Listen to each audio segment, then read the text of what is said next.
ń jẹ́ ayọ̀ jẹ́ lórí ìkànnì yìí o Ṣòkòtì TV YouTube channel ẹ̀rìmọ̀ sẹ́lẹ̀kẹ̀ ètò tó yà kí lálá pẹ̀lú olólùfẹ́ yìí o Abdulrasaq Adéwálé Ṣòkòtì alágbẹ̀dẹ ọ̀run àdìrà ètò bí ẹni ṣàna ìyàwó ẹ máa wò kàn nìyí láti ìgbàdégbà o bó ṣe ń fọ̀rọ̀ wérọ̀ pẹ̀lú lọ́balọ́ba àtàwọn àgbààgbà nílẹ̀ Yorùbá tó tún fètò ẹ̀ wá ìrànlọ́wọ́ fọ́pọ̀lọpọ̀ tó níṣòro àti gbogbo ọ̀rọ̀ tó ń lọ tó ń jà ràn-ìràn láwùjọ wa gbogbo ẹlẹ́ ó máa wò lórí ìkànnì yìí o Ṣòkòtì TV YouTube channel ẹ máa wò ó. We learned that yesterday some army was sent, and that has compounded our problems. It has added to our troubles. In fact, one of us has been picked that they are going to kill him because they use force. We are pleading with you not to force yourself into the bush, but please call them and dialogue with them so that the problem can be solved and we'll be able to go home alive. They have promised to kill all of us if any of the armies come into the bush again. Please, we are pleading with you. We are begging you in the name of God, please.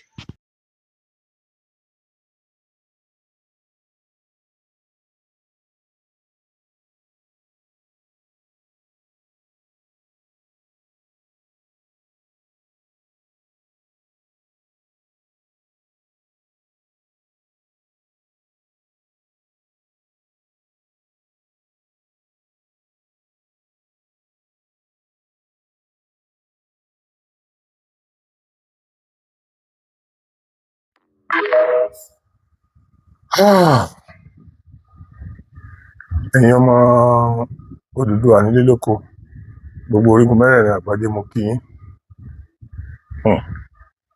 ọmọdé bá débi ẹ̀rù á bà á. How will it look or sound like tó bá jẹ́ pé ìyá ẹnìkan nínú wa ló wà nínú igbó tó ń sọrú ọ̀rọ̀ yẹn táwa ń wò nínú ilé? How will it look like or sound tó bá jẹ́ pé ìyàwó ọ̀kan nínú wa ló ń sọ̀rọ̀ bẹ́ẹ̀ ni wọ́n jí gbé tó ń sọ̀rọ̀ bẹ́ẹ̀ yẹn táwa sì wà nínú ilé? Situation wo la máa wà tó bá jẹ́ pé ọmọ ọ̀kan nínú wa ni wọ́n gbé bẹ́ẹ̀ yẹn tó ń sọrú ọ̀rọ̀ yẹn táwa náà sì ń wò ó nílé? Ẹ dákun, situation wo la máa wà?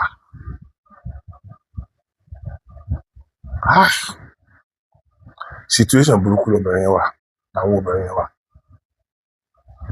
Ṣé ẹ rí i pé ẹ̀rí bó ṣe ń kinní kan wà tá a máa ń pè ní tìhún báyìí tó máa ń jẹ̀yàn. Òun ló a máa kó síyàn létí, kó síyàn mú, kó síyàn lójú. A máa ń jẹ̀yàn báyìí nínú igbó. Òun lè rí tí tó ń Olúwa Elédùmarè ọba ayérayé. Wọ́n mà di ẹrù tó wúwo rù wá Ọlọ́run. Lọ́mọ di ẹrù tó wúwo rù wá o. Tó bá jàbúrú èèyàn náà tán jọjọ́ máa yá. Mo kàn imagine pé àwọn mọ̀lẹ́bí àwọn ará bí ẹ dákun, situation wo náà máa wà? Àwọn mọ̀lẹ́bí wọn gangan ni mò ń sọ, mi ì tún sọ̀rọ̀ àwọn ará wọn abẹ̀yẹn mọ́ o. Bí nígbà tí èèyàn bíi pé èèyàn ti wà níbi tí wọn ti pa tó mọ̀ pé wọn ó pa mí, ẹ wo bẹ́ẹ̀ náà ṣe ń sọ ọ̀rọ̀ yẹn. Nígbà tán ti mú yàn, bóyá tán máa ń ṣe ritual yẹn náà, tán ti mú yàn, tán ti wá mú wọn yàn déédéé ó sá wọn níbi tí wọn ó ti pa.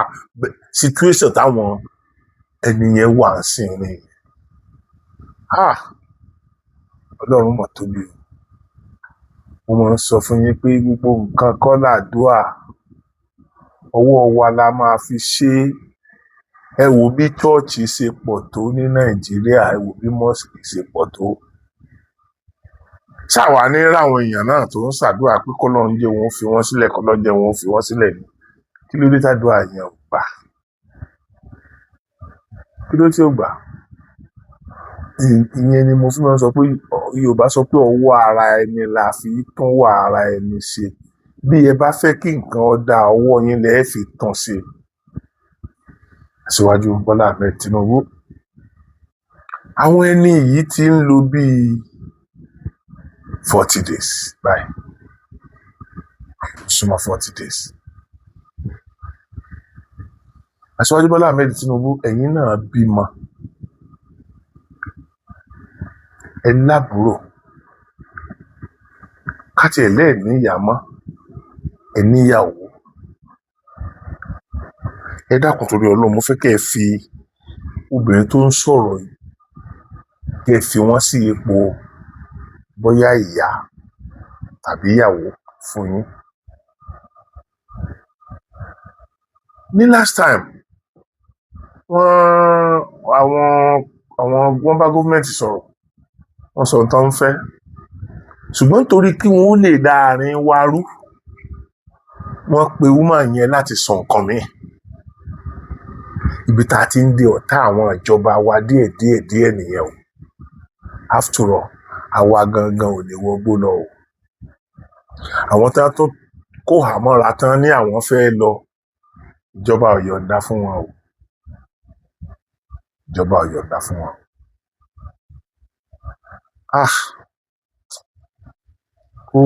Ó sú mi o kò sú mi torí ìmọ̀ orin téèyàn kò sí gbẹ̀dù kò yé mi mọ́ báyìí kò yé mi mọ́. Aṣíwájú Bọ́lá Ahmed Tinubu ẹ wo ọ̀rọ̀ àwọn ẹni yìí ti jẹnẹrétì nǹkan tí ò lè tán láéláé ṣe mọ̀ pé kì í ṣe pé wọ́n ṣe ń jíyàn gbé lókè ọ̀yà wọ́n ti kó 200 kó more than 300 lẹ́ẹ̀kan.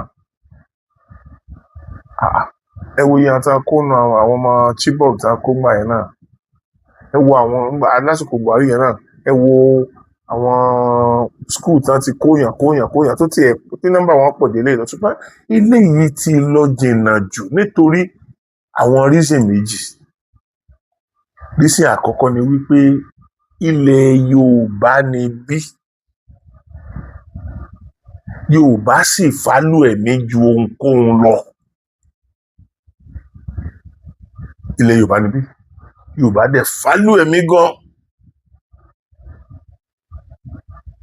Wọ́n mú ẹnìkan nínú wọn pa á wọ́n dẹ̀ ń threaten àwọn náà ṣojú wọn ni wọ́n dẹ̀ fi pa ẹni tí wọ́n pa tí wọ́n kún bí wọ́n ṣe kún yẹn. Aṣíwájú Bọ́lá Ahmed Tinubu ẹ̀yin náà hu aláàánú o tó bá jẹ́ wípé swap yẹn náà ni wọ́n fẹ́ ẹ swap pẹ̀lú wọn ẹ má jẹ́ káwọn kó kémi àwọn ẹni ìṣòfò àwọn ẹni tí bá wa sọ̀rọ̀ jù wọ́n ti bẹ̀bẹ̀ jù káti ẹ̀ láwọn tí wọn ò já máa rí wọn àwọn eléyìí tó ń broadcast sí wa ká láwọn tá àti ẹ̀tún rí ni àlà àkókò mọ nígbà tá a bá máa ń tó ń ṣẹlẹ̀ ẹ wọ àwọn ọmọ kéékèèké tó wà nù wọn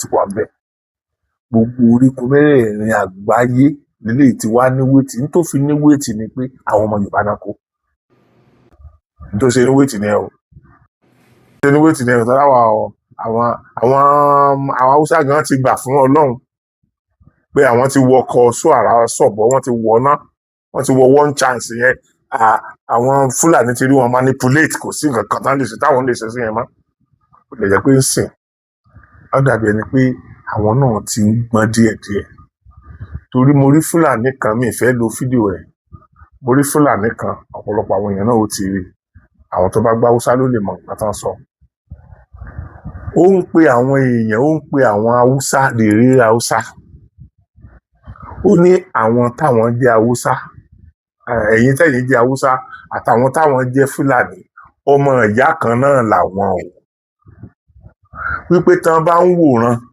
wípé kí wọ́n pa àwọn táwọn jẹ́ Fúlàní tán tí wọ́n bá wá pa àwọn tán ẹ̀yin tẹ́ ẹ jáwúsá lókù tí wọ́n máa pa o máa nǹkan tó wá play kìíní yẹn Haúsá ni typical Haúsá ni wá níṣẹ́ ẹ̀rí wèrè fẹ́ tan àwọn sí ìjà ẹkùn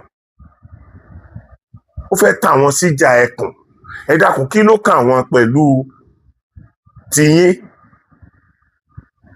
ṣé àwọn jọmọ ìyá yín ni ṣé bẹ́ẹ̀ yín ṣe ń pààyàn yẹn làwọn ń pa ẹ̀yin àti Yorùbá lẹ́jọ́ ní problem ẹ̀yin àti Yorùbá náà ní kẹ́ẹ̀jọ fèsì ẹ̀ wípé ó wá ń sọ̀rọ̀ nípa Sunday Igboho àwọn èèyàn á ti rí dáadáa ó wá ń sọ̀rọ̀ nípa Sunday Igboho ó ní Sunday lọ sílùú ẹ̀ ó nígbà tí Sunday lọ sílùú ẹ̀ olórí wọn mọ̀ jí àwọn èèyàn ń gbé mọ́ ó ló dẹ̀ fún ọ ní ultimatum ó ní àwọn dẹ̀ gbọ́ pé wọ́n láwọn gbọ́ wípé lẹ́yìn tó fún ọ ní ultimatum yẹn pé nǹkan àwọn ènìyàn wọn kó wọn padà so ó ní ṣé káwọn máa lọ bàjá nítorí pé wọ́n jí àwọn èèyàn rẹ̀ wọ́n dẹ̀ dá padà káwọn ọjọ́ fèsì ẹ̀ pé kí ló dé tẹ̀yìn ò kí ń lè wọ́nà àwọn ọmọ tiyín tí wọ́n ń ṣèṣekúṣe yẹn ẹ fẹ́ fà wọ́n wọlé kò ní ju yín sí ntàkùsà yẹn sọ mo dẹ̀ mọ̀ pé ọ̀pọ̀lọpọ̀ Haúsá lójú wọn ti là ń sìn ẹ̀yìn èèyàn tó ń ṣẹlẹ̀ ní orílẹ̀-èdè yìí ò dáa mọ́ wàláì tó ń ṣẹlẹ̀ ní orílẹ̀-èdè yìí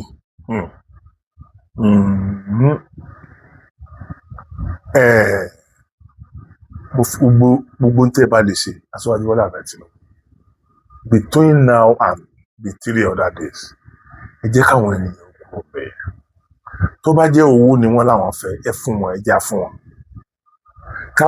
kí àwa máa ṣe ní ojúlá alákànfì sọrí by now mo rò pé ó yẹ káwọn ìlú kéréje yẹn náà àwọn abúlé kọ̀ọ̀kan yẹn náà káwọn náà ti máa gbáradì ṣùgbọ́n tá a bá ní wọn gbáradì náà AK-47 ní ń kó bọ̀ wá bá wọn àwa lẹ́sìn ní ká ẹ̀lẹ́lá gbọ́dọ̀ kábàámọ̀ wa lọ́wọ́ yìí kódà sákàbùlà táwọn mọ̀lẹ́bí wa fi ń pa ẹranko tó ń jẹ gbọ́dọ̀ ká mọ́ wa lọ́wọ́ ọ̀ràn àwọn kan sì ń gbé AK-47 inú the same country náà ládìjọ wa same country tẹ́nìkan bá wá sọ̀rọ̀ ẹ máa rí bí ẹni tí ò mọ̀ Ọlọ́run ẹ̀yin èèyàn tí ọmọ ìyá wa ẹ̀yin ọmọ Yorùbá mo fẹ́ ká ronú o tí ọmọ ìyá wa bá wà lórí oyè tírú nǹkan yìí bá ń ṣẹlẹ̀ ọmọ ìyá wa ló wà lórí oyè tírú nǹkan yìí bá ń ṣẹlẹ̀ tíjọba padà dé ọwọ́ wọn tán Ọlọ́run ní jẹ́ akábàámọ̀ o a sọ̀rọ̀ ṣẹlẹ̀ mi sọ̀rọ̀ dànù ìdèpẹ́ra mi ń wòlíì tàbí àáfàá kankan fún yín rí torí gbogbo nǹkan táwọn wòlíì àáfàá kankan náà máa ń sọ yẹn it's a common sense ǹtẹ́ fi mọ̀ pé kì í ṣe bọ́lọ̀ ń bá wọn sọ̀rọ̀ náà ni wípé ọ̀pọ̀lọpọ̀ wọn wọgbó lọ níbi prediction wọ́n ṣe prediction ọ̀hún ọ̀tọ̀ ni tí wọ́n sọ ọ̀tọ̀ ni tí ó ṣẹlẹ̀ èmi ò mọ bíi tí àwọn prophet sì bá débi kan máa predict bọ́ọ̀lù tí ìbá ti kúrí èèyàn ti burú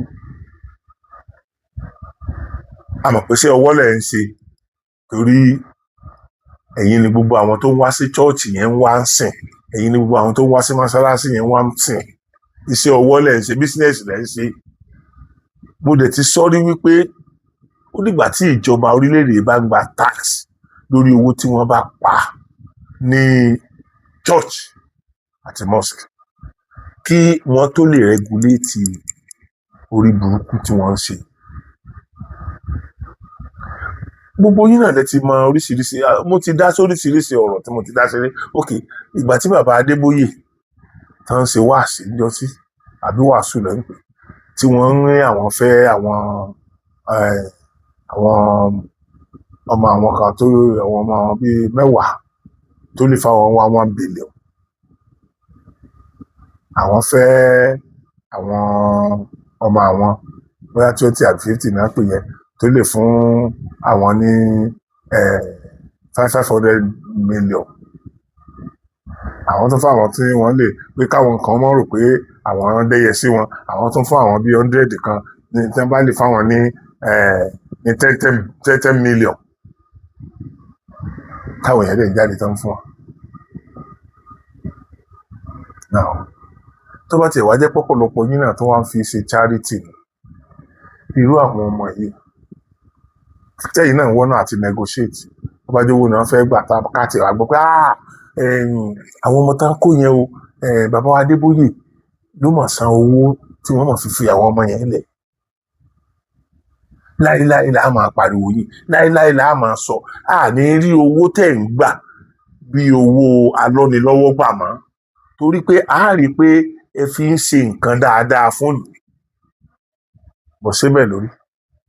So Aṣíwájú Bọ́lá Ahmed Tinubu òwe tí mo máa ń pa fún yín jojúmọ́ náà ni máa pa lórí eléyìí tó bá kọjú sí yín ẹ̀ta tó bá kọ̀yìn sí yín ẹ̀ta tó bá kù ẹ̀yin nìkan ẹ tẹ́rù ara yín pa ọgbọ́n tá a gbọ́n tá a fi kọ́lé tílé ọ̀run gẹ́gẹ́gẹ́ kò tó ọgbọ́n tá a gbọ́n tá a fi sun oorun inú ilé ọ̀run lásán falala tẹ́ ẹ bá sun oorun yẹn tí ẹ tún padà wọlé ní 2027 yìí 2027 bàbá àpẹẹrẹ ńlá ti wà o ẹ ti ṣe dáadáa gan o wọn ò jáwọ́ èèyàn orí o torí pé kò sí dáadáa kan tó lè borí pé à ń gbọ́ pé wọ́n ń gbé èèyàn pa dáadáa wo lẹ fẹ́ ṣe bẹ́ẹ̀ bá tiẹ̀ ṣe dáadáa náà sínú èèyàn odò ṣé a lè dunnú nígbà táwọn ọmọ kan wà nínú igbó táwọn èèyàn kan wà nínú igbó tí wọ́n ń jẹ ìrora tí wọn ò mọ̀ bóyá wọn ó kú bóyá wọn ó yè lè máa ní ṣe tá a lè jubilate pé a ó ṣe dáadáa a ní lè ṣe because àwọn mọ̀lẹ́bí àwọn kan wà ní ìbànújẹ́ àwọn kan wà lórí wọn ó kú wọn ó yè ní n tá à ń sọ lọ́wọ́lọ́wọ́ yìí kì í ṣe àwọn tó Ògbómọ̀ṣọ́ yẹn nìkan ló wà ní igbó lọ́wọ́lọ́wọ́ báyìí fi kọ́ náà wọn yọ wá mo ti sọ ti Aṣíwájú bẹ́yẹn ẹ̀yin ọmọ Yorùbá ẹ mọ̀ ṣọ́ra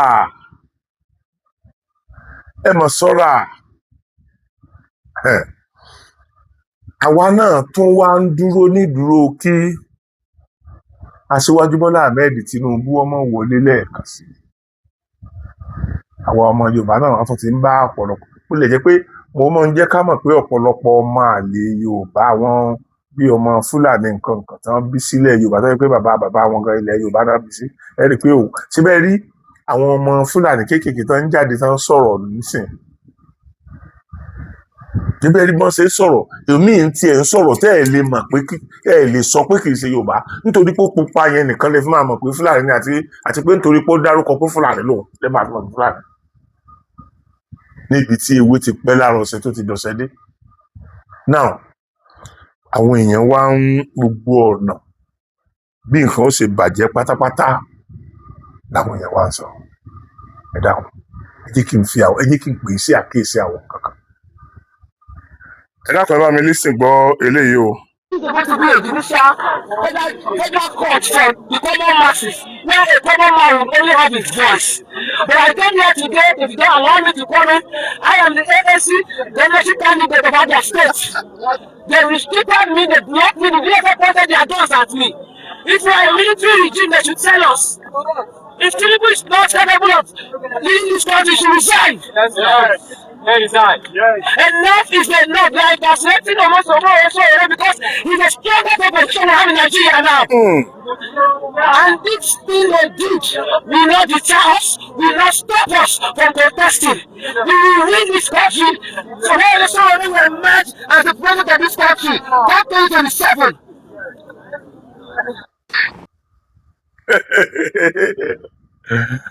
ẹ̀yin yẹn ẹ dákun èèyàn bí àrìnà kò ní èdè ẹ dákun ẹ wo governorship candidate gbogbo ìgbàlè mi máa ń sọ̀rọ̀ ṣòwò rẹ fún yín ọmọ Yorùbá ẹ dákun ẹ jẹ́ àrònú ẹ jẹ́ àfìmọ̀ ṣọ̀kan ìyálàyà bàbá ńlá ta ló tó jáde bú sójà bẹ́yẹn ń gbà yé àwọn sójà èmi ò ní kéèyàn máa wà ní opposition ìran opposition ni máa ń fa kò mú òkun nǹkan yọ even wọn á parọ́ mọ́ opponent wọn pé n tó ń ṣe dáadáa lórí ẹ̀wọ̀n á ní òṣè àgbà pé àwọn yẹn sì ń ṣe òṣèlú ni. Now wọ́n mú irú Ọmọyẹlé Sowore lọ sí kóòtù pẹ̀lú gbogbo ohun tó lanu rẹ̀ pé pírẹsidẹ́ǹtì orílẹ̀-èdè nọ́mbà 1 kí ló fà á kẹ́yìn lè believe pé ó lágbára kò sí tí ò lè sọ. Ẹ̀yin ọ̀rẹ́ rẹ̀ ẹ̀ẹ́dẹ́ lọ́mú jáde níbi tí a fi sí ibi tẹ́ ti tọ́pọ̀lọpọ̀ àwọn èèyàn ti ya afọ́fun gbé mu nìyẹn. Ẹ wá wo eléyìí, ẹ dákun ẹ wo governorship candidate ẹgbẹ́ Sowore nù o. Tó bá ṣe pé bẹ́ẹ̀ ni Sowore dáa tó tàbí bẹ́ẹ̀ ló máa ṣe tó àní ilé bàbá ẹ̀ nílé bàbá rẹ̀ kí ló dé tí ò lè wín ní wọ́ọ̀dù kan kó tiẹ̀ ní kánsẹ́lọ̀. Tó bá jẹ́ pé rìkísí tó payé pọ̀ tó jẹ́ sìn ilé ṣẹ̀ṣẹ̀ wá rí Sowore jẹ́ bẹ́ẹ̀ ṣe máa pariwo náà lọ́dọọdún tí wọ́n bá fẹ́ contest náà nìyẹn. Ariwo ọjà lásán, ariwo òfò, ariwo òdànù, ariwo òṣì tí ò ní mínì bí ìgbà téèyàn ò lórí tó ń rò. Bẹ́ẹ̀ ni náà ok ẹni tẹ́ wá lẹ̀ tẹ̀lé òun náà ó bá ṣe pé bẹ́ẹ̀ ló ṣe dáa tó látọdún tó ti ń contest kí la achievement yẹ sẹ́yìn ò sí láì ṣé wọn èyí tó pẹ́rẹ́ governorship candidate ṣé wọn ò tí ì bí wọn ńgbà tí Sowore ti ń contest ni wọ́n sẹ̀ wá bí wọ́n sẹ̀ rí pé yes lọ́tẹ̀ yìí ló fẹ́ wọlé. Àwọn ẹlòmíràn máa sọ̀rọ̀ bí ẹranko. Ṣé irú Ọmọyẹlé Sowore ṣé kìí ṣe inú ọgbà ẹ̀wọ̀n ló yẹ kó parí gbogbo ilé ayé ẹ̀ sí? Àwọn opposition wà nílùú òyìnbó náà bọ́ kì í ṣe pé kó máa assassinate kárátà èèyàn. Ok ṣe bọ́rọ̀ kan ni kí náà ń porúkọ ẹ̀ Obi sọ́nsìn tí Kwankwaso ní òun gbé lọ 10 billion ló máa fẹ́ lọ sí rẹ̀ 10 billion ló ń gbé lọ kọ́tù.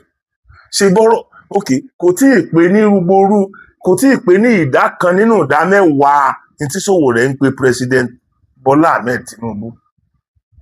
Shame on you tó bá jẹ́ pé n tó ń sọ lórí wa nìyẹn tó dẹ̀ jẹ́ pé wọ́n ń condemn ẹ̀gbẹ́ yẹn tí ò dẹ̀ ní mínì sí wọ shame on you because bó kú bó wuyè number 1 citizen orílẹ̀-èdè nìyẹn kò sí ní tó rí ṣẹṣẹ. So tábọ̀ wá sọ fáwọn èèyàn pé gbogbo ohun tí ń ṣẹlẹ̀ yìí ẹ dákun torí ìtọ́lọ́hún ẹ jẹ́ ká lo ọpọlọ wa pàápàá jùlọ àwọn ọmọ Yorùbá ẹ jẹ́ ń fi kankan ẹ̀yin èèyàn ẹ wo ibi tí ẹ̀sìn kó wa lẹ́rú dé ẹ lísìn sí bàbá yìí ẹ lísìn sí. Ọmọ mi Báyọ̀ Adélabú orí you are my son I love you but you miss it. What you need to become governor is in my hand. Come and take it. Try it. Let APC, let them put you there. If you don't take it, you will lose. Let me boast. Then wugaga bí wòlíì tó bá wọlé Ọlọ́run ò sí mọ́. Nǹkan tó máa fi wọlé ń bẹ lọ́wọ́ mi. Èmi mo sọ bẹ́ẹ̀, Ọlọ́run sọ bẹ́ẹ̀ fún mi. Na God talk am for me. Let anybody call it anything. I'm just challenging you that to become a governor, what you need to become a governor is in my pocket. If you win, there's no God. I challenge you. Ẹ wo bí tí ẹ̀sìn bá wa dé lórílẹ̀-èdè yìí. Ṣé bàbá yìí mu Colorado ni?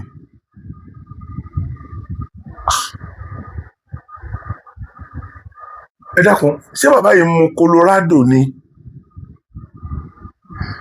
Tẹ́ ẹ bá rántí dáadáa olóṣèlú ní máa ta sí láyé tiẹ̀ ibi tí ó ti rí owó yẹn ń bọ́ọ̀g tí Adélabú bá wà lọ́dọ̀ ẹ̀ bíi 3-4 billion wọ́n máa jábọ́. Wọ́n lè pé gbogbo orí ìjọ kọ̀ọ̀kan àwọn ra aṣọ funfun 200 yards lọ sí orí ìjọ òun kọ̀ọ̀kan iye báyìí dẹ̀ lórí ìjọ bá wọn bá síwó owó ti di gómìnà 419 lọ́pọ̀lọpọ̀ yín olè 419 ẹ dákun ẹ wo bàbá ìyá àdàgbà mọ́ dànù ẹ wo bàbá tí olúwa o. Ìkan náà ló sọ wípé Ọlọ́run sọ fóun wípé tí Buhari bá ti kúrò ní orí oyè òun ló máa wà bẹ́ẹ̀ oníwà ní ayédìsín o. Eléyìí ní tí ẹni bàbá yìí bá wọlé kò rí èso Ọlọ́run àbí kí ló ti sọ kó rí èèyàn dàrú débi kó rí àgbàlagbà ṣé gbádá ni wọ́n mú ni ṣé bàbá ti mú gbádá ni ẹ̀yin ọmọ rẹ̀ ẹ̀ẹ́dẹ̀pẹ́ ẹ̀yin ṣé wọ́n sáà bímọ wọ́n sáà níyàwó wọ́n sáà ní mọ̀lẹ́bí ẹ̀ẹ́dẹ̀ mú wọn so ẹ mú wọn so kán tó jájà ẹ rí pọ́n ti fẹ́ jájà báyìí ẹ dákun torí Ọlọ́run mo lè play fídíò bàbá yìí bíi 300 fún yín tó jẹ́ pé olóṣèlú nìkan ní sáà ibi tí wọ́n ti máa ń rówó wọn já nìyẹn owó tí ó máa gbé scale dáadáa ibi tí wọ́n ti máa ń rí já nìyẹn ẹ dákun kí ni wòlíì wá débi à ń pìrìdíìtì òṣèlú tí ìbá sorí kíkú tí ìbá sẹńtórí ẹ̀ ti dàrú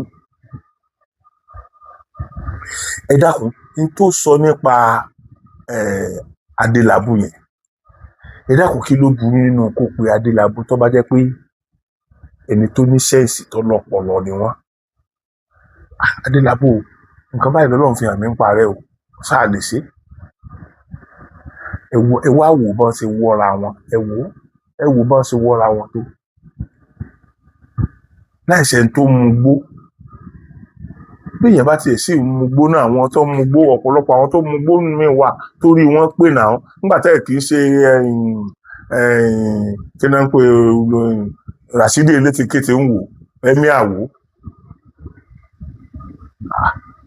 àwọn yẹn táwọn bá ti mu gbó wọn yó tán oríṣiríṣi wọn máa ń sọ ọ̀rọ̀ làwọn wọn fi ń sọ ń tiwọn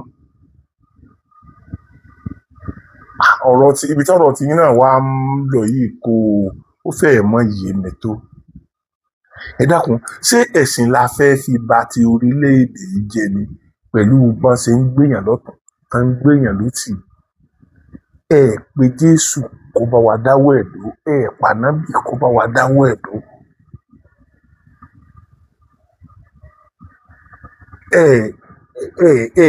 ok Olúwa ó mà sùn mí o ẹ̀yin tó fi kàn mí hàn. ẹ lísìn o ara àwọn tẹ́ ẹ ti fọ́ọ̀lù mógùn wọn rèé o. ti fọ́ọ̀lù mógùn wọn ẹ máa gbọ́ o ìní. ìtàn màá kàn ra pílè bí ìṣẹ́jú mélòó kan bẹ̀ ẹ máa gbọ́. Dear Nigeria, you overpower. We'll be forced to do what the people want. We'll be forced to hear the cry of the people. I'm taking this thing as a war. I'm taking this thing as a war. A leader that will not listen to the cry of the people has to go. This is the time. Take it from me. Collectively. I said the mean say now go the preacher. Say people get voters card. Time don't reach to make that sacrifice. We are getting close. Come on, President Bola make a move for power now. Nigeria done better by 70%. I swear to God. Once you can do that successfully, you can easily kick out the governor. You can easily kick out the local government chairman that is not functioning well. Understand the war they go fight now. Understand the battle that we are getting into right now.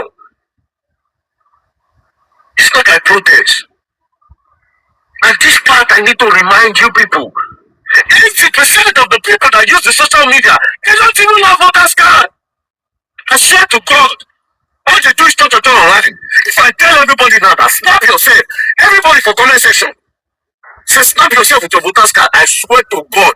It's like 10,000 comments, you don't get 700. It's like 10,000 comments, you don't get 700. Somebody will open his mouth and tell me that voting no counts, they go rig. If voting no important, politicians don't go to pay money for campaign. They no go to look for celebrities where they go carry join their party. They're not going to spend that kind big money for bag of fries. And giving for 5,000 naira, voting no important. Bro, voting is very important. Very, very important. Don't let anybody want you. That orientation will not need them. That is why they can easily go to the market, give all those our mothers for 5,000 naira and small rice. Those our mothers go stand for queue. No people when they social media they vote. It has always been like this. That is why the place they get the highest votes are in the northern states. Because in the north they don't do me here. They go see us for long queue. That's why politicians can easily use them. They'll just go to Saraka for that area. If votes no dey important, bro, orientation gas change. I swear to God, they know they pay. You know, they don't try to lobby me.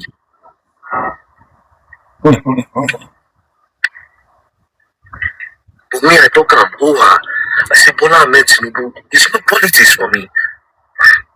It's about the betterment of Nigeria at this point. Bro, I say sometimes I go want close my eye. I go remember the community when I visit, the way I see people like down for down, where they don't buy. Do you know how many of those places I've visited? When they'll buy them today, I don't go there the next day. I go see with my own eyes, I go reach my house. And we have a president. People living from mouth to mouth. The only thing that have been surviving Nigerians, where the famine, we can no longer farm. I said, go back to your history. The rich people from Nigeria, most of them were into farming. The rice, the groundnut pyramid, the yam pyramid. We were exporting cocoa. Now we're not even doing those things again. Because people can no longer farm. Why did you say price of egg? How much the egg now? You feed on the go 5,000. This egg like the only thing before where poor man they use as meat. ẹ wo kíní ìgùn ìṣẹ́jú mẹ́sàn-án ni ogun ìṣẹ́jú àti ìṣẹ́jú mẹ́rin ẹ dákun ẹ jẹ́ kí n fọ́ọ̀tì ẹni tó sọ̀rọ̀ ẹ̀ ó ní àwọn tó ń dìbò wọn ò sí lórí íńtánẹ́ẹ̀tì tó bá jẹ́ pórí ẹ̀ pé ni tóun sọ yìí orí íńtánẹ́ẹ̀tì kọ́ lọ́ máa ti sọ ńgbà náà ó yẹ kó gbé lọ bá wọn ńlé ni kó gbé lọ bá kálukú ńlé òun ò sí wọn lórí íńtánẹ́ẹ̀tì orí íńtánẹ́ẹ̀tì ló dẹ̀ ń sọ sí ó mìíràn pé òun ní àgbàdo sí ẹ̀yìn ìgbà ni. ẹ̀yin èèyàn tá a bá ń sọ̀rọ̀ VeryDarkMan àwọn kan lè kú nítorí VeryDarkMan torí pé bó ṣe ń ṣe yẹn ìdùn pàápàá jùlọ àwọn tó bá jẹ́ ọ́pọ́nẹ́ǹtì aṣíwájú Bọ́lá Ahmed Tinubu ìdùnnú wọn ni ṣe rí tèmi ò fi rí bú màá sọ fún wọn kò sọ pé ẹ lọ́ọ́ fìbọn gba ìjọba lọ́wọ́ aṣíwájú Bọ́lá Ahmed Tinubu ṣe bọ́rọ̀ ìbò náà ní sọ àwọn èèyàn ò gọ̀ mọ́ ẹ̀yin lọ́kàn yín ẹ rò pé ẹni ó ti rí tán gbogbo crisis oríṣiríṣi tó ní sẹ́yìn náà lẹ́yìn náà ti gbọ́ ẹ dákun torí Ọlọ́run ṣé anyway nígbà míì tá a bá sọ̀rọ̀ ẹ rí oríṣiríṣi kọ́mẹ̀ntì lọ́wọ́ kọ́mẹ̀ntì ọdún yìí ni o sábà ní negative comment mo máa ní wa ní ó lè jẹ́ mẹ́ta mẹ́rin ṣùgbọ́n even ká tiẹ̀ wá léèyàn ní majority gan-an náà ẹ dákun ṣé n tí ọ̀pọ̀lọpọ̀ àwọn èèyàn sọ ní kọ́mẹ̀ntì ló dìtàmì ẹni tó lọ́pọlọ tí wọ́n bá sọ̀rọ̀ against ẹni tó sọ̀rọ̀ gangan ṣé ìyẹn ló wá dìtàmì pé àwọn tó sọ̀rọ̀ yẹn ló ní ọpọlọ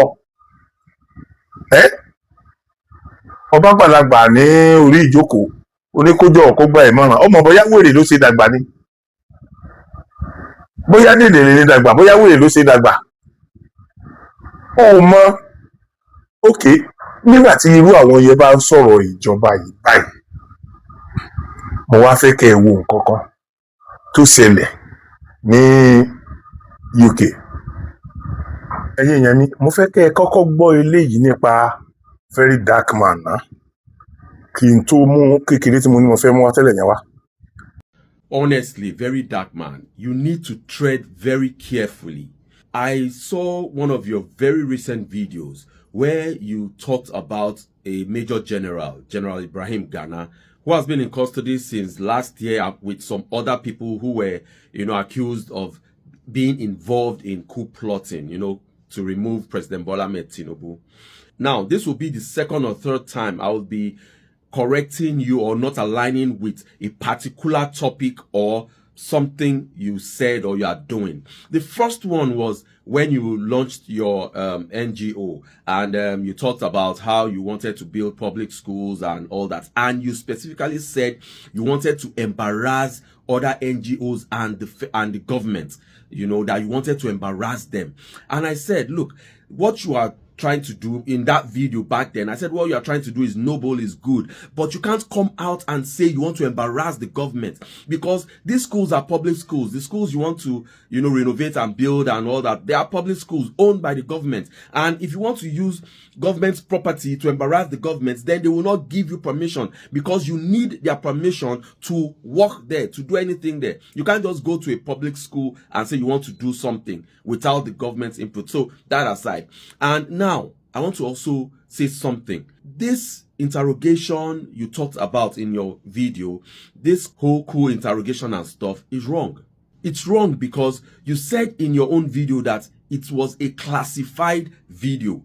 Classified meaning that it's not meant for the public. Now, let me be clear. I don't know where you got that video from, the interrogation video. I don't know where you got it from. I don't know if it is out there in the public, on social media or on the internet or whatever. I don't know where you got it from. But from what I sense, maybe somebody gave it to you, or maybe you got it from the internet or whatever. But you said it was a classified video, meaning it wasn't meant for the public, and meaning that the content of that video or any document that has been tagged classified means that the information in that document or video can cause public or national unrest, borders on national security, information about coup plots, information about troop locations, information about secret agents in other countries, so many things that if revealed to the public could cause serious problems or unrest or security threats for the country. That is what a classified information is, or classified document or video, whatever. So now, and there are different levels of classification: secret, top secret, medium, whatever. They have their terms. There are different levels, but as far as it's classified, then it means it's not meant for the general public. Now, this video you published, you called it a classified video, and I know it's classified because an interrogation of an alleged coup plot would be classified. It wouldn't be meant for the public, for the general public to see. Then you said some things about how the interrogation went and how they didn't get their facts. There are different ways that security agents, they do interrogations. There's what's called going undercover, that even the security agents will pretend as if they are the bad, they are criminals. They'll go undercover to get information. There is what they do at the background. People don't even know. They'll do the investigations and they'll come out with the results and all that. There are investigations that needs interrogation, that you call the people to your office, you interrogate them, you need to hear what they say, you need to enter their minds, their brains, and know their frame of mind. If they actually, there are ways people answer questions if they are saying the truth, and there are ways people answer if they are lying. Security agents and agencies, they know all this, so sometimes they'll want to look into your eyes and ask you. That aside, so this kind of video that you published is a security breach. I would advise that you take it down. Maybe you didn't know, or I don't know, or you were ill-advised. I'll advise that you take it down immediately. Nobody's above mistakes, but it's a security breach because you are putting out information that is meant for the security agencies or the agents to work with. Other people that might have not been arrested or that might have not been fingered might get an idea of what's going on, and this could even jeopardize the investigation, the case, and all that. There are a lot of ways that this information that you put out could backfire on the case, on you, on a lot of people. Now, the agents that were interrogating him, their identities have been revealed. I don't know if you thought of all that. Those two agents, the lieutenant colonel and the captain or major, I don't know, the other guys, that were interrogating Major General Ghana, their identities and their names have been put out there. So there are a whole lot of things that are wrong with this VeryDarkMan. It could lead to serious problems because, number one, They would ask, like I said, I don't know how you got the video, but if the video is not out there publicly, they would ask how you got the video. So this is my final word to you. Please, there are issues, there are some situations that, should not be taken for face value just like that because you want to talk about it or because you feel it's wrong. Sometimes you need to look at the laws behind talking about some things. You need to look at, where it puts you, the kind of issues it might bring to you, people it might implicate, the laws behind them, and a whole lot of things. I know you want to do good, you don't want the man to be manhandled, to be mistreated and all that, but these other agencies, these detectives, they are also doing their jobs. So you need to be very careful with what you do and how you do them and what you put out. So to you who have just watched this video, do you think it's right for sensitive informations like this that could cause security breaches to be out in the public while investigation is still going on? Let me know your thoughts in the comment section. ẹ̀yin èèyàn òun lẹ tún gbọ́ yẹn èkejì Sowore náà nìyẹn tí ẹ náà lẹ tún gbọ́ yẹn nsìn tó bá jẹ́ wípé òkè ńgbà tó lọ tó rí nǹkan yẹn ó wù ẹ́ láti ran àwọn yẹn lọ́wọ́ ó sì lọ gba lọ́ọ̀yà fún wọn tó fi jẹ́ pé àṣírí orílẹ̀-èdè tí ò yẹ kó tú ló wá tú síta nítorí pé o fẹ́ maintain péèjì tiẹ̀ ìwọ fẹ́ maintain péèjì tiẹ̀ tó o ti ń rówó kọ́nà owó ẹ má bàa dí now èyí tẹ́ ẹ kọ́kọ́ gbọ́ tó ti ń bú tó ti ní kí wọ́n lé aṣíwájú kó ti ṣe nǹkan kan yẹn tí wọ́n bá wá mú lórí eléyìí tí ẹ wo bàbá arúgbó bàbá àgbàlagbà tó give advice yìí because wọ́n mọ gravity nǹkan tó ṣe yẹn a dẹ̀ ti gbọ́ pé ó dàbí pé adájọ́ náà ti sọ wípé kí wọ́n lọ investigate ọ̀rọ̀ yẹn àwọn ṣàjẹwọ́ bí o ti rí bóyá o lọ háàkì kíní wọn ló wọnú ẹ̀ tó kó gbogbo ohun tí ò yẹ kó kó jáde tó kó jáde ni o bóyá o ẹnìkan ni ọjà gbé yìí mẹ́bọ jẹ́ tó fún ọ ní nǹkan yẹn tí wọn náà dẹ̀ fi pé o ní láti fi embarrass government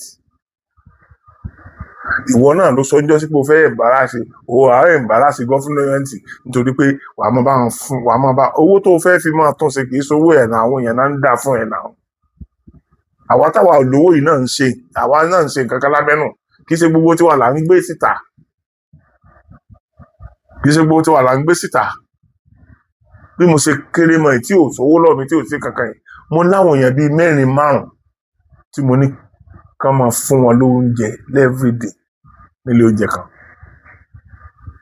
torí wọ́n bá mi ń bẹ̀ so tó yẹ pé every week ni wọ́n máa ń san owó yẹn fún àwọn olóúnjẹ yẹn ní ìgbà tán bá wá àwọn kan máa wá everyday lẹ́ẹ̀kan everyday wọ́n dẹ̀ ta jẹ bíi 2,500 fún lẹ́ẹ̀kan yẹn lẹ́ẹ̀kan tó ó tún dọ̀là wọ́n wá lọ́la wọ́n tún jẹ bẹ́ẹ̀ wọ́n wá lọ́tún la wọ́n àdé àwọn náà ń ṣe àwọn kéékèèké lágbára wá kánà àwọn èèyàn ń dáwó gidi fún wọ àwọn èèyàn ń assist èmi náà o mo dúpẹ́ lọ́wọ́ Ọlọ́run o bọ́ a lè fi wéra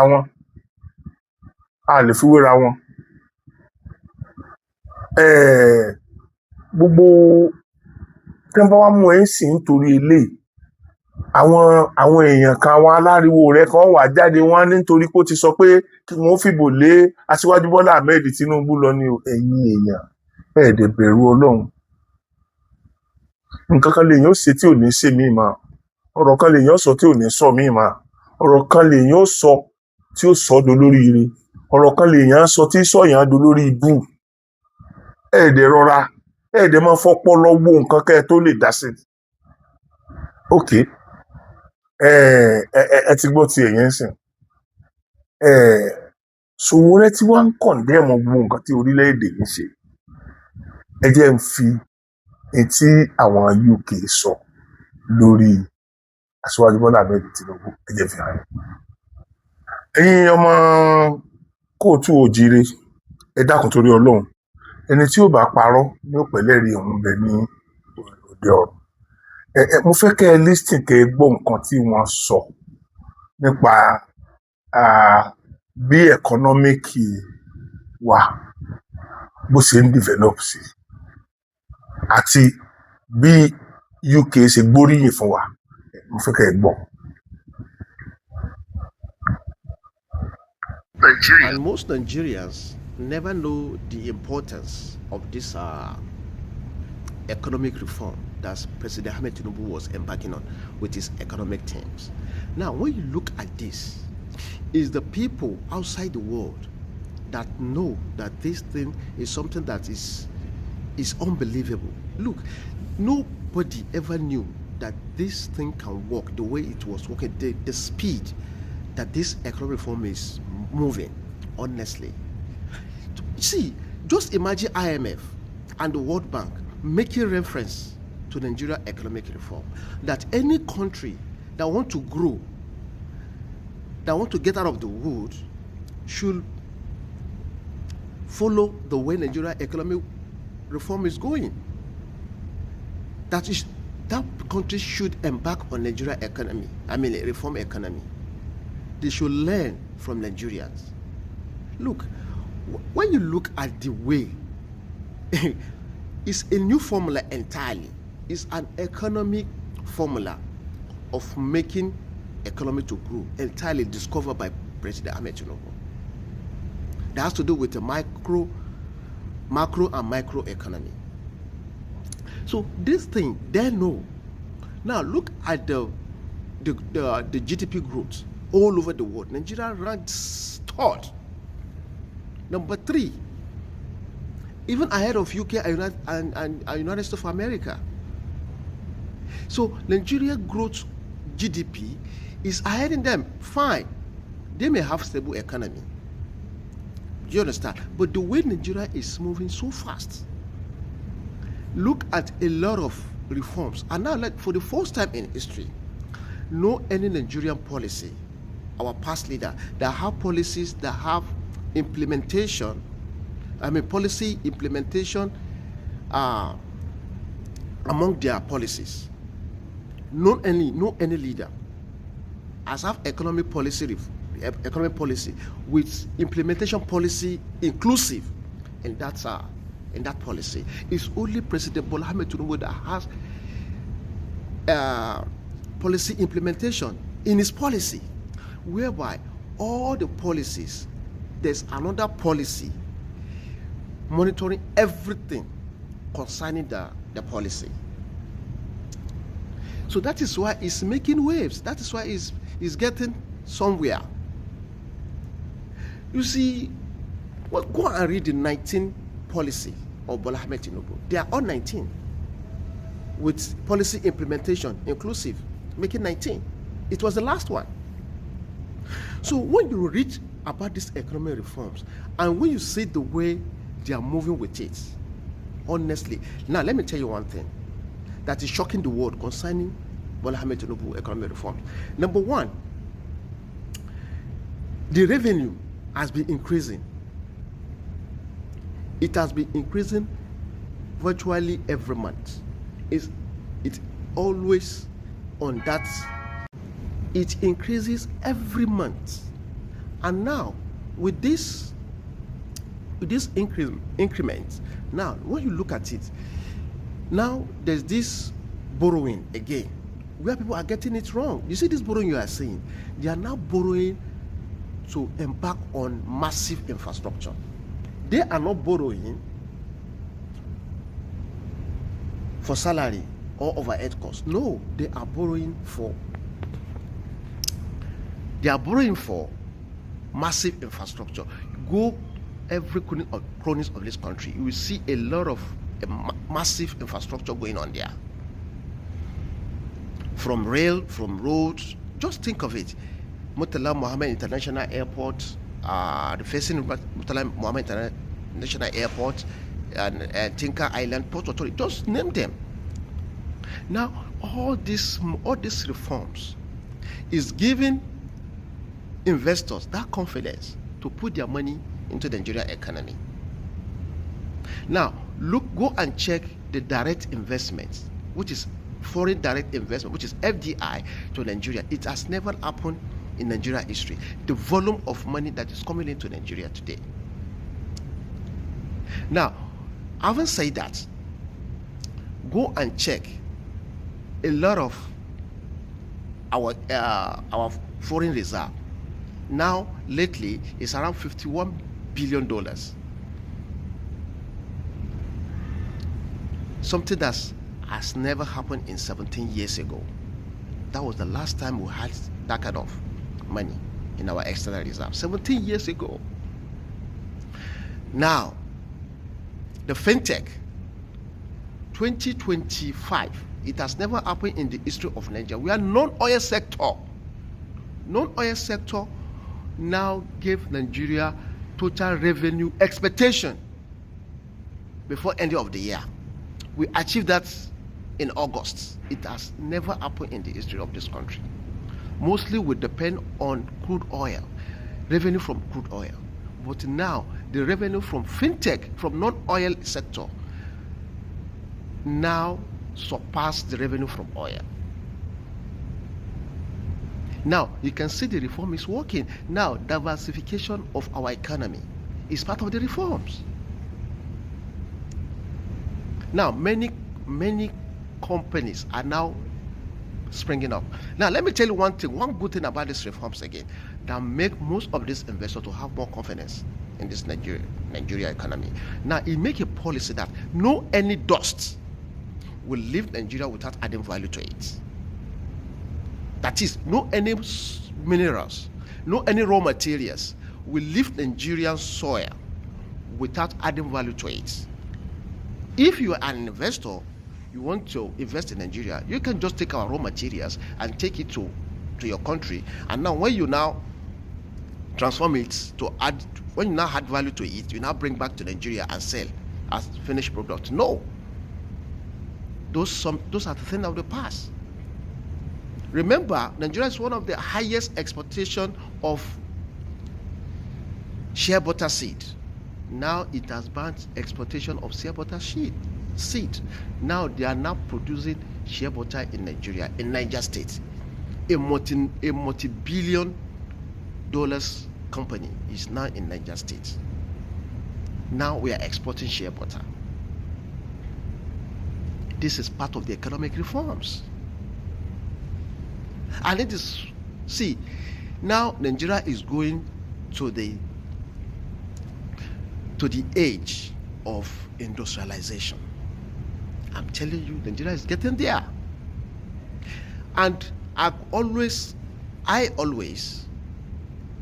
quote Professor Lumumba.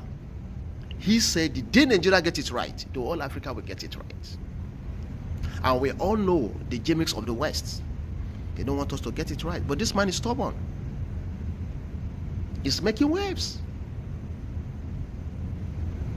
So these are the things that make UK to commend the reforms. What Nigeria don't see, they are seeing it.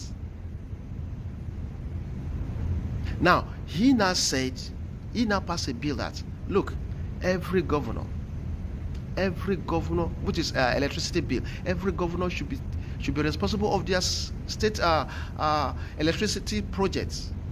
Now, many states, about 15 states now are having a stable electricity supply.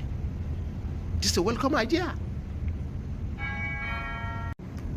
Very welcome idea. So these are the variables the investors and the world see before they can make any commendation of a nation. We are here to educate Nigerians the economic importance of Bola Ahmed Tinubu economic reforms to Nigerian economy. We are here to market Nigeria. I know there's light at the end of the tunnel. Nigeria gonna be great, inshallah. And I always thank all its economic teams for a well done job. They are doing a great job. Ẹ̀yin ọmọ ìyá mi, díẹ̀ lẹ gbọ́ yẹn. Ẹ wá wò ta ló wá ń parọ́ tanra wọn jẹ.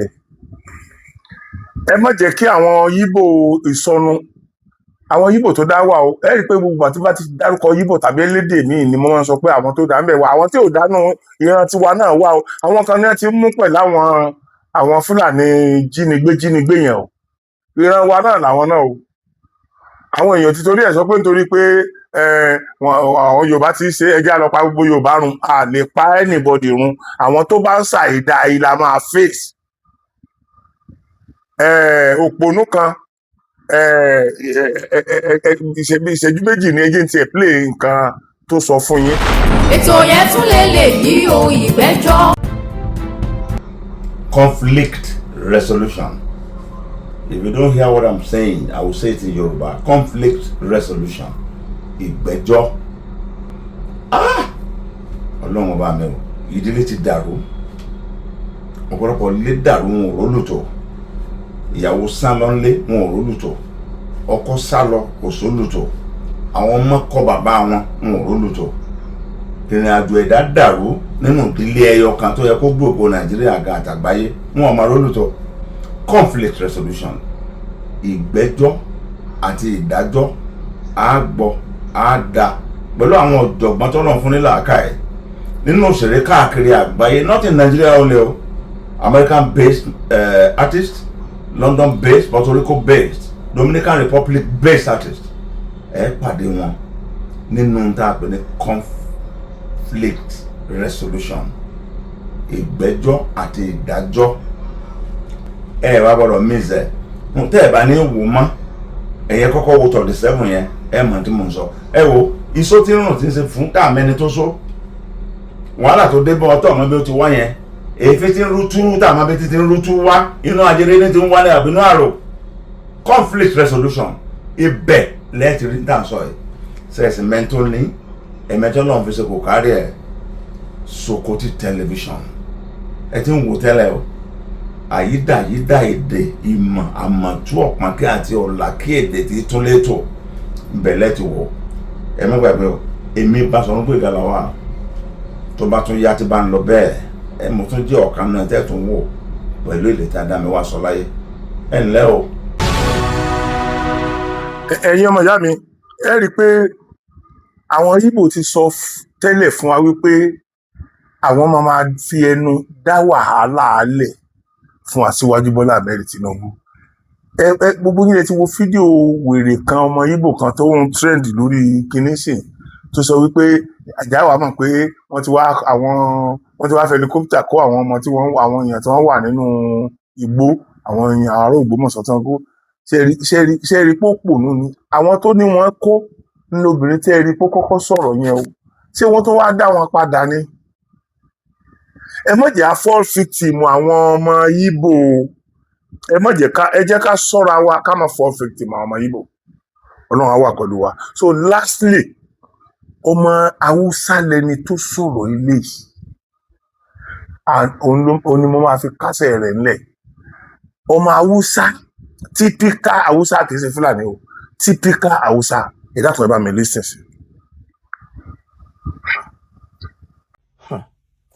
Politics, northern politicians. You see, why is it that all of a sudden the northerners are in love with Peter Obi all of a sudden? The northern politicians are falling in love with Peter Obi all of a sudden. Why? Northerners, the fear of regionalization.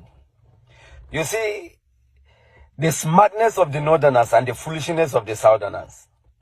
You see, the southerners don't understand the game that the north is playing, and politics is actually a game. And the northerners are actually good, and they are the best at political games. Now, listen carefully. There are owenders in the north that this Tinubu posture is actually his second tenure will actually brings about regionalization and Nigeria structure. There are rumors and owenders in the north that Tinubu is actually removing the depot, the recruitment of the military, that he will establish one in Enugu and one in either Ibadan or Ogbomoso. This is decentralization and regionalization. The north are not happy with it. There are also owenders that Tinubu will actually decentralize the Nigeria Defense Academy by removing it in Kaduna. According to the rumor, that Tinubu would take the naval wing to Oron, that is Akwa Ibom or around Calabar axis. And there's also a rumor that he will also take the Air Force training wings out of Kaduna. And possibly at the end of the day, Kaduna may only be left with also a branch. The North are not happy with all of this. And the same pattern that was done to Goodluck in 2015, when they discovered the Northern and understand that restructuring and regionalization of Goodluck implementing the national confab will actually happen if Goodluck win the second tenure. The North sworn that for no reason that Goodluck will come back. They use the Chibok girl insecurity economics, and they also use economics and corruption issues against Goodluck. And they succeeded in removing Goodluck. It's the same pattern the Northerners are using today. Now, the Northerners have sworn that Tinubu will not come back in 2027. It's not because of incompetence. It's not because of economic failure. It's not even because of corruption. But it's just because the North are afraid of regionalization and restructuring. By the things I've earlier mentioned, the North are afraid of it. And they have sworn that Tinubu will not come back in 2027. That is what brings about the sudden love, with the Northerners falling in love with Peter Obi all of a sudden. But the foolishness of the Southerner and the smartness of the North has making the North actually to be smarter. Now, before Kwankwaso actually agreed to be a running mate to Peter Obi, the North make sure they actually subdue Peter Obi to agree to a single term. One, the North knows very well that single term is not enough for Peter Obi to make any impact and to make any regionalization structure, or to even talk about restructuring or regionalization structure in 4 years. They know Peter Obi doesn't have the capacity to do that. So the fear of the North and the Northerners is, it's better they should actually vote Peter Obi, which will not have the time, the duration, the capacity to regionalize this country. And that is why they are going for Peter Obi. And they have seen the tendency of Tinubu, that if Tinubu mistakenly win 2027, Nigeria will be restructured, regionalization will take place. And guess what? Who will be the losers? The Northerners. So the Northern oligarchy know this very well. The Northern oligarchy, the Northern allies, and the Northern politicians, they are the beneficiary of this scam called Nigeria.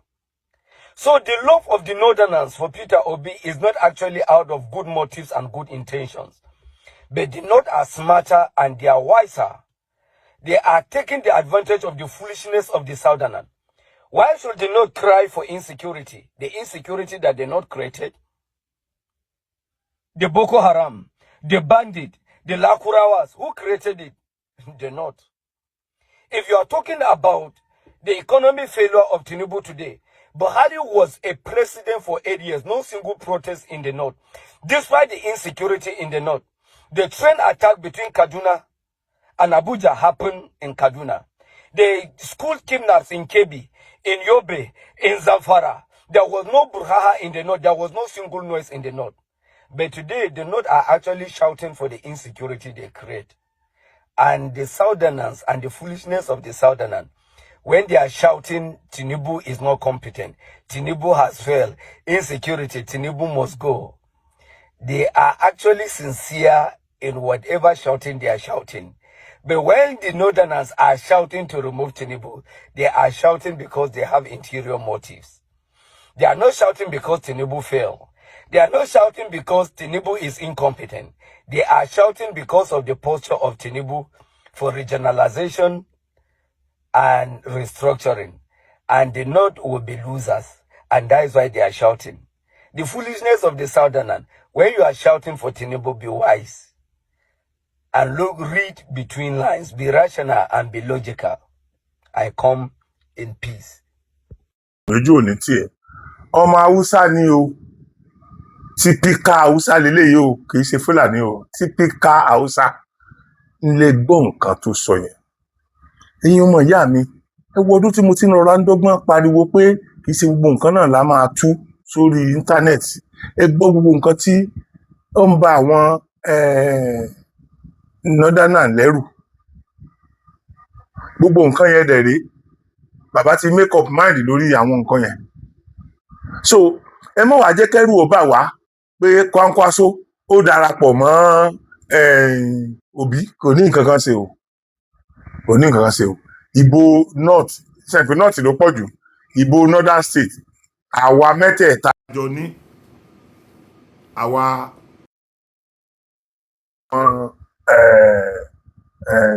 Kwankwaso àti àwọn kí ló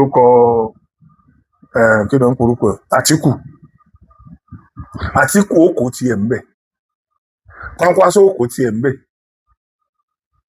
Aṣíwájú Bọ́lá Ahmed Tinubu ó kò tiẹ̀ ń bẹ̀ torí àwọn èèyàn sì gbà tí ṣé bí àwọn Haúsá yẹn ṣe Fúlàní ebi àwọn majority ní region yẹn ṣé wọ́n wá yamọ̀kọ mẹ́kọ̀ọ́ ni abẹ́yìn náà ti gbọ́ ariwo tán pa láti jẹ́ so ẹ̀yin èèyàn mi ẹ dákun torí Ọlọ́run ẹ má jẹ́ ká fall victim irọ́ pípa àwọn ọmọ Ìgbò sọ pé gbogbo ọmọ Ìgbò àwọn ọmọ Ìgbò tó dá wà o àwọn ọmọ Haúsá tó dá wà o even àwọn ọmọ Fúlàní gan tá à ń sọ àwọn tó dá wà nù wọn o bẹ́ẹ̀ ni àwa Yorùbá tá a dá náà wà àwa Yorùbá tí ò dá náà wà o torí wọ́n ti ń ká ọwọ́ Yorùbá mọ́ à ń jínigbé báyìí irú àwọn yẹn tó bá jẹ́ pé ìjọ èmi níjọba ni